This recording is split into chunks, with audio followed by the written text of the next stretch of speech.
Morning class. आज हम DElEd second semester subject education 3 topic आदर्शवाद के विषय में अध्ययन कर रहे हैं। ये हमारा डीएलएड सेकेंड सेमेस्टर का थर्ड टॉपिक है। क्या है? आदर्शवाद। आदर्शवाद को विचारवाद या प्रत्ययवाद भी कहा जाता है और इस विचारधारा के प्रमुख समर्थक या प्रवर्तक थे प्लेटो। कौन थे? प्लेटो। इन्होंने आधुनिक युग में Pestalozzi, Herbart, Froebel, Nunn, Horne, Gentile आदि के नाम उल्लेखनीय है, जिसमें इन्होंने आदर्शवाद में प्रमुख समर्थन किया था। अब आता है आदर्शवाद का अर्थ क्या है। आदर्शवाद को अंग्रेजी में आइडियलिज्म कहा जाता है। यह दो शब्दों से मिलकर बना है। कौन से वो दो शब्द हैं? आइडिया और इज्म। आइडिया का अर्थ होता है विचार और इज्म का अर्थ होता है वाद। इस प्रकार आदर्शवाद का अर्थ हुआ, आदर्शवाद एक विचारवाद कहा जाता है। क्या कहते हैं? आदर्शवाद को विचारवाद भी कहा जाता है। आदर्शवाद के संदर्भ में डीएम दत्ता ने कहा था कि आदर्शवाद वह सिद्धांत है जो अंतिम सत्ता आध्यात्मिक मानता है। क्या मानता है? क्योंकि आदर्शवाद पूर्णतः आध्यात्मिक सत्ता पे ही या आध्यात्मिकता पे ही निर्भर था। इसके प्रमुख सिद्धांत हैं। आदर्शवाद के मूल सिद्धांत क्या हैं? पहला सिद्धांत है ईश्वर ब्रह्मांड की नियामक सत्ता है। नेक्स्ट पॉइंट, आध्यात्मिक जगत की श्रेष्ठता।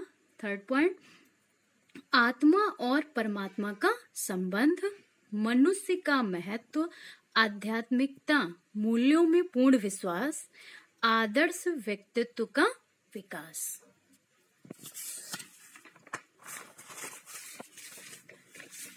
नेक्स्ट है विविधता में एकता की कल्पना। ये हमारे थे आदर्शवाद के प्रमुख सिद्धांत।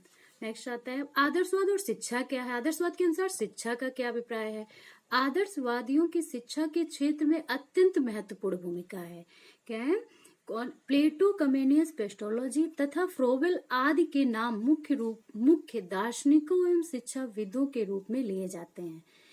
प्लेटो तो इसके समर्थक ही थे, प्रवर्तक माने जाते हैं आदर्शवाद के। आदर्शवाद दार्शनिक चिंतन की प्राचीनतम विचारधारा है। क्यों प्राचीनतम है? क्योंकि यह सबसे पुराना, सबसे प्राचीन वाद है, वो था हमारा आदर्शवाद। आदर्शवादियों के अनुसार शिक्षा के माध्यम से ही व्यक्ति आध्यात्मिक गुणों को प्राप्त कर पाता है। आध्यात्मिक गुणों को प्राप्त करने का एकमात्र साधन है, वो बताया है आदर्शवाद ने शिक्षा को। आदर्शवादियों के अनुसार शिक्षा के दो रूप हैं, भौतिक तथा आध्यात्मिक। शिक्षा का भौतिक उद्देश्य क्या है या भौतिक रूप क्या है? शरीर की रक्षा करना।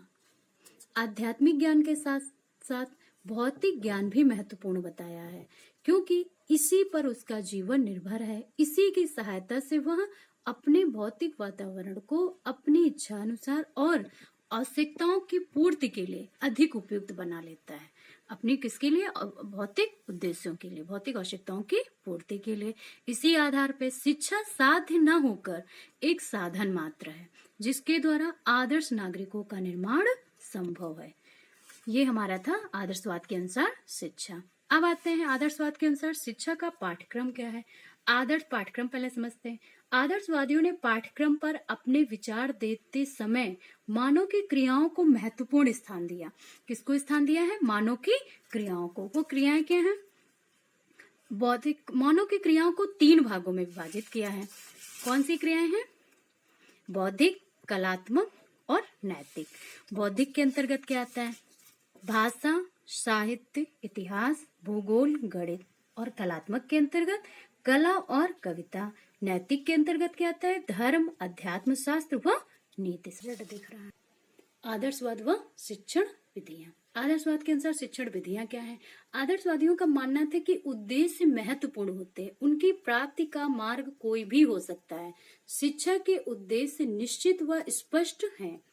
उनकी प्राप्ति के शिक्षक जिस शिक्षण विधि को उचित समझे अपना ले, ये किसी भी विधि का समर्थन नहीं करते। एक आदर्शवादी एक ऐसा वाद है जिसने अपने कोई एक निश्चित शिक्षण विधि का समर्थन नहीं किया। उन्होंने कहा केवल अपने उद्देश्य की प्राप्ति के लिए या अपने निश्चित स्पष्ट प्राप्ति के लिए वह किसी भी जो शिक्षण विधि उचित समझे उस विधि का समर्थन कर सके, उस विधि का प्रयोग कर सकता है।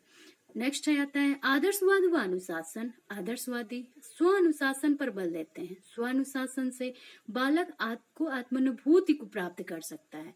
किस पे बल देते हैं? स्व अनुशासन से, जैसे कि बालक आत्मानुभूति को प्राप्त कर सकता है, जबकि शिक्षक भी स्वयं आदर्श युक्त हों। आदर्शवादी अनुशासन को बालक के विकास की कुंजी मानते हैं। और क्या कहते हैं? इसी आधार पे थॉमस एवं लैंग ने सच ही कहा था अनुशासन के संदर्भ में कि प्रकृतिवादियों का नारा स्वतंत्रता है, जबकि आदर्शवादियों का नारा अनुशासन है। उन्होंने कहा था प्रकृतिवादी स्वतंत्रता पे बल देते हैं और आदर्शवादी अनुशासन। आदर्शवादी अनुशासन के समर्थक अवश्य हैं, पर यह अनुभव दमनात्मक नहीं है, वह केवल प्रभावात्मक अनुशासन या स्व अनुशासन पर बल देते थे। अब आता है नेक्स्ट पॉइंट क्या है? आदर्शवाद व शिक्षक। आदर्शवाद शिक्षा प्रक्रिया में शिक्षक का स्थान सबसे शीर्ष पर मानते थे, शीर्ष स्थान पर मानते थे। शिक्षा प्रक्रिया उसी के निर्देशन में ही चलती है। इसी आधार पर रॉस का कथन है कि एक प्रकृतिवादी केवल कांटों को देखकर ही संतुष्ट हो सकता है, परंतु आदर्शवादी सुंदर गुलाब का पुष्प पसंद करते हैं। ये